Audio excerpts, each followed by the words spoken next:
The broad comedy of Proteus and Phineas in Book 5 takes an abrupt turn at the end when we get Minerva going to visit the Muses. She wants to go see the spring that inspires them. Let's say the spring of in their mountain, Helicon, that gives them sustenance, and in so doing, she gets a little conversation with the muses of poetry, those who are responsible for poetry, and they are called notably by one of their names here, conspicuously, the Daughters of Memory, which by myth and by legend they are.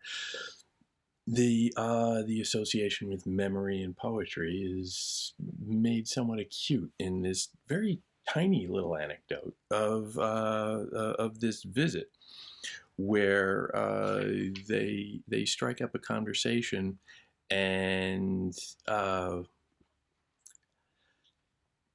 muses suggest that memory can be quite haunting as well. Memory and its association with poetry, perhaps. O goddess, more than welcome in our choir. Had not your worthiness selected you for greater tasks, you speak the truth in praising the arts we practice and the home we share. We would be happy were we safe in it, but these days wickedness is unrestrained, and maiden sensibilities like ours are easily affrighted. Before our eyes we still can see him, fierce King Perennius. That scare we have not yet recovered from.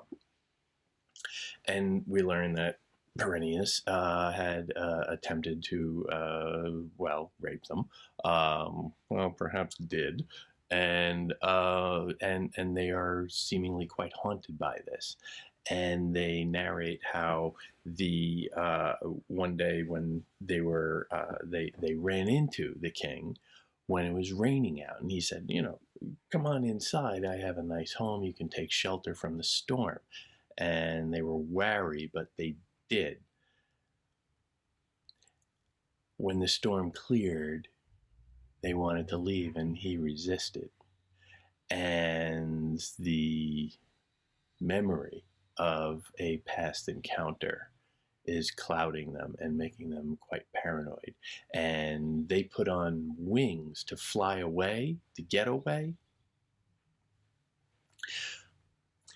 But he outsmarts them a little there. He perched on the summit of his citadel as though intending to come after us. Whither thou goest, I shall go the same, he said, and threw himself from the high tower and landed on his head, which shattered it and dyed the earth with his indecent blood. He haunts them still. This is them narrating what happened to them, telling the story of King Perennius committing suicide and then becoming something else. He had been a very physical threat, literally physical in that he was a rapist.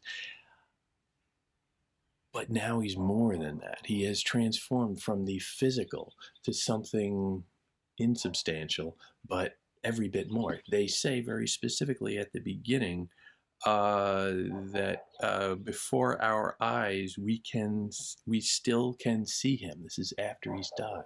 He has become somehow more real now. And whereas as a physical presence, he was something that they could avoid, unless it's raining. But now as just a memory, he haunts them constantly. Fierce King Perennius, that scare we have not yet recovered from. And the implication is that they won't. The implication is that as long as the memory exists, they won't. So here we have a story of the threat of poetry and its link to memory and its ability to carry horrors right on the tail of the very funny, if occasionally horrific, violence of the Perseus episode. Perseus episode was played for laughs, and it was carnage and it was funny. Here, it's a very different kind of violence that's being done, and it's not paid for laughs. And in fact, it's so small after the other one had been so big and expansive and gone on and had all of these, one death after the other, and, one after the other after the other. It has that piling on effect that you get in the Odyssey and with the suitors, but now it's so tight. It's so small almost. But it's somehow much more haunting because it's the memory of the king that haunts the muses. It's the insubstantial. It's the idea of it that won't let them go.